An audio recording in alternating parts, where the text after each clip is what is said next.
भाई और बहनों, पांचना एक राजनीतिक खिलौना बन गया है। पांचने बांध की जो जल की समस्या है उस पर लगभग राजनीतिक उपेक्षा का शिकार हुई पांचना संघर्ष समिति।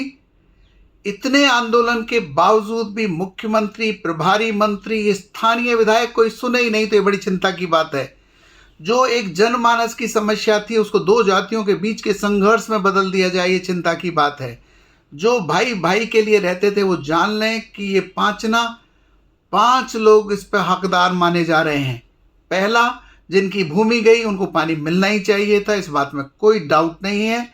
दूसरा, जो नदी सदा नीरा थी, गंभीर नदी, जो पांचना से लेके भरतपुर के घना पक्षी विहार तक को जीवंत रखती थी, उनका भी हक बनता है नदी पर।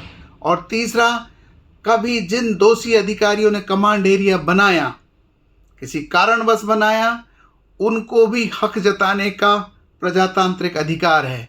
एक चौथा पक्ष है करौली के पेयजल को तरसते लोग, और एक पांचवा पक्ष है, चाहे तो पर्यटन के उद्योग का विकास भी हो सकता है पांचना के सहारे।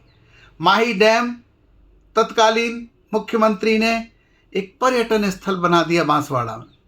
माही डैम की वजह से स्थानीय खेत, जहां पर बांसवाड़ा जैसा जंगल था, गन्ने उग रहे हैं। हमारी राजनीति ऐसी सूक्ष्मता क्यों प्राप्त कर गई कि विकास के नाम पर 20 साल से पांचना केवल 2 जातियों के युद्ध का विषय बना हुआ है। ये हमें भी सोचना पड़ेगा भाइयों। जब सरकारें कुछ नहीं करना चाहती तो लोग आपस में लड़ते रहें, ऐसी स्थिति पैदा करती हैं। जब सरकार के बड़े बड़े मंत्री और विपक्ष के नेता भी केवल यही कहते रहे, हाँ पानी चाहिए, सबको चाहिए, ऐसे काम नहीं चलता है। पहले भी तत्कालीन मुख्यमंत्री ने पांचना संघर्ष समिति को बुलाकर बैठक की थी। आज के मुख्यमंत्री और प्रभारी मंत्रियों का भी ये दायित्व बनता है कि अगर 20 दिन से लगातार 30 दिन से आंदोलन चल रहा है तो हम पक्षकारों को बुलाएं, बात करें। पहले अलग अलग बात करें और फिर इकट्ठी बात करें।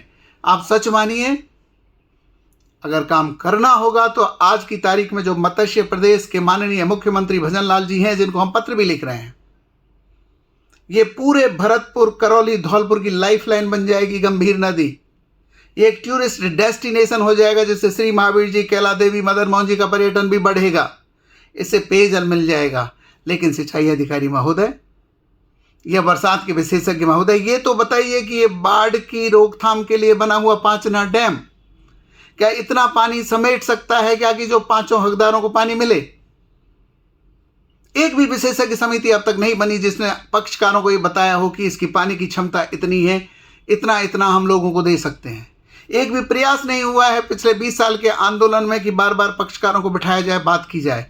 तो हम उम्मीद करते हैं कि आज के भरतपुर संभाग के माननीय मुख्यमंत्री जी इस समस्या को गंभीरता से लेंगे। 2 जाति जो भाइयों की तरह रहते हैं उनके टकराव को टालेंगे और 5 पक्षकारों को बुलाकर समय के साथ क्या क्या हो सकता है उसे प्रयास करेंगे। धन्यवाद, नमस्कार।